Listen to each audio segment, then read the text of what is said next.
Assalamualaikum warahmatullahi wabarakatuh. Berikut kami akan mempresentasikan tentang rencana perancangan pabrik pengolahan nikel secara hidrometalurgi. Adapun anggota dari kelompok kami yaitu pertama Muhammad Rafli Supriyadi, kemudian ada Muhammad Fikar Arsy, Akbar Vanito Adi, dan juga Muhammad Fadli. Yang pertama kita berbicara tentang latar belakang, yaitu hal-hal yang melatar belakangi perancangan pabrik nikel. Seperti kita ketahui, bahwasannya ketersediaan nikel dunia dimulai dari tahun 2000 hingga 2020 mengalami kenaikan yang cukup signifikan. Dapat dilihat dari gambar di sebelah kiri, pada tahun 2000, di dunia memiliki cadangan sekitar 50 ton metrik, kemudian pada tahun 2020, ketersediaan sumber nikel di dunia meningkat secara 2 kali lipat hingga 85 metrik ton per tahun.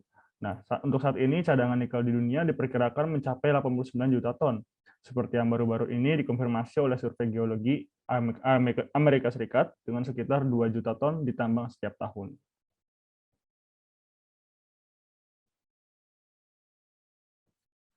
Kemudian ketersediaan nikel di Indonesia itu bisa dibilang lebih tinggi dibandingkan negara yang lainnya. Perekonomian Asia Pasifik menyumbang kurang lebih 65% dari produksi tambang nikel di dunia.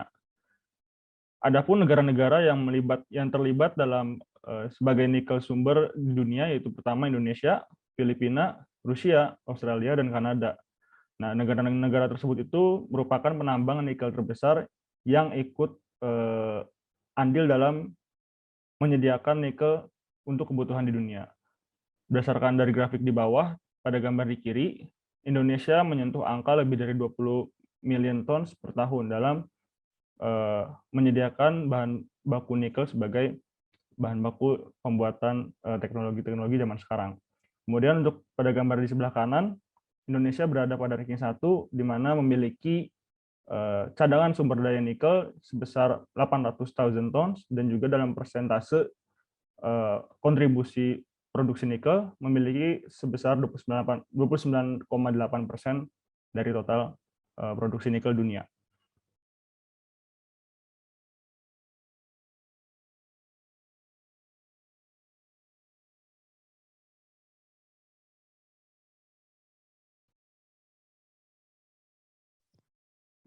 Baik, selanjutnya di sini ada penggunaan nikel di dunia, di mana stainless steel dan paduan merupakan penggunaan akhir terbesar untuk nikel, terhitung 2/3 dari total konsumsi. Nikel digunakan sebagai bahan paduan dalam pembuatan baik produk logam yang mengandung besi maupun yang tidak. Ini juga digunakan dalam electroplating, di mana lapisan tipis nikel dilapisi ke benda logam sebagai fitur dekoratif atau untuk memberikan ketahanan terhadap korosi dan keausan. Kemudian sementara itu nikel juga dikenal sebagai komponen dalam pembuatan baterai nikel kadmium. Penggunaan yang berkembang penting adalah dalam produksi baterai litium ion untuk kendaraan listrik dan hibrida, di mana pasokan nikel di seluruh dunia pada 2019 dengan perkiraan angka untuk 2020 dan 2021 bisa mencapai sekitar 71% untuk stainless steel.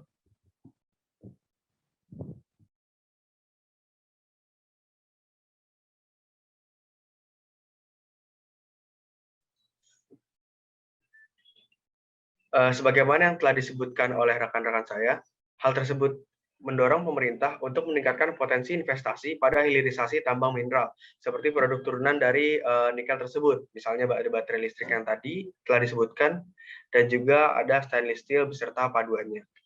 Dan dalam acara pembekalan kunjungan lapangan isu strategis nasional Lembaga Ketahanan Nasional atau Lemhanas yang ke-61, Pak Luhut Binsar Panjaitan selaku Menteri Koordinator Bidang Kemaritiman dan Investasi Republik Indonesia menuturkan bahwa Indonesia akan meningkatkan produksi nikel karena adanya smelter high pressure acid leaching atau HPAL yang akan mulai beroperasi tahun ini untuk menghasilkan mixed hydroxide precipitate atau MHP. Adapun beberapa kawasan industri yang berkecimpung di bidang tambang nikel tersebut. Di antaranya yaitu ada kawasan industri Galang Batang, kawasan industri Morowali Utara, Indonesia Morowali Industrial Park atau MIIP, dan Indonesia Weda Bay Industrial Park. Next. Selanjutnya ada profil perusahaan. Next. Sebagaimana perusahaan pada umumnya, perusahaan yang sedang kami rancang ini kami namai Tamkel Indonesia. Dengan kepanjangannya itu Tambang Nikel Indonesia. Next. Dan perusahaan pada umumnya juga memiliki visi misi yang mana itu menjadi acuan mereka dalam beroperasi dan memproduksi sesuatu. Next. Jadi untuk visi itu memproduksi stainless steel dengan bahan baku nikel bernilai tinggi bagi para konsumen dalam pemanfaatan sumber daya alam yang ada menjadi investasi jangka panjang bagi pasar dan generasi berikutnya. Next. Dan selanjutnya untuk mencapai visi tersebut tentunya kami juga memiliki misi untuk mencapai visi tersebut. Dan diantaranya itu yang pertama, meningkatkan kemampuan perusahaan dalam penggunaan sumber daya alam nikel yang ada dengan proses yang ramah lingkungan, efektif, dan efisien. Yang kedua, penambahan nilai dengan material lain yang ada di Indonesia dengan pengembangan teknologi produksi yang berkelanjutan, solutif, dan inovatif. Yang ketiga, penggunaan standar internasional dalam upaya pengendalian kualitas produk dan prosesnya. Next. Selanjutnya ada analisis SWOT dari perusahaan yang akan kami dirikan. Yang pertama ada strength.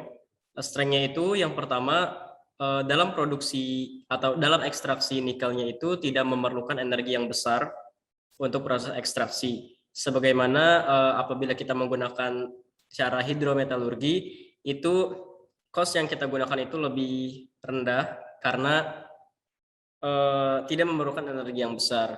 Kemudian ini juga didukung oleh strength yang kedua, yaitu temperatur operasi yang rendah, yang berbeda dengan pyrometalurgi di mana membutuhkan temperatur yang tinggi. Pada hidrometalurgi ini cukup menggunakan temperatur yang rendah sehingga mengurangi biaya. Kemudian untuk weakness-nya itu proses ekstraksi secara hidrometalurgi ini itu akan menghasilkan byproduct atau limbah, di mana limbah yang dihasilkan ini dapat mencemari lingkungan, terutama terjadinya pencemaran air. Kemudian yang kedua, karena menggunakan hidrometalurgi, maka ada berbagai reagen yang digunakan, sehingga weakness-nya itu juga penggunaan zat kimia yang banyak. Oke, selanjutnya ada opportunity. Opportunity ini adalah peluang di mana yang menjadikan kami ingin mendirikan pabrik hidrometalurgi ini.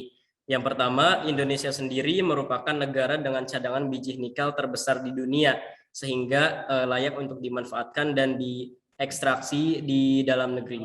Kemudian yang kedua, biji limonit di Indonesia juga melimpah. Jadi seperti yang kita ketahui, biji nikel itu dibagi menjadi dua, ada saprolit dan ada limonit. Di mana limonit ini lebih cocok untuk diproses secara hidrometalurgi karena merupakan biji low grade atau dengan kadar nikel yang rendah. Yang ketiga, kebutuhan pasar dunia yang tinggi terhadap nikel. Seperti yang telah dijelaskan oleh teman saya sebelumnya, bahwa nikel itu dapat digunakan untuk berbagai jenis produk.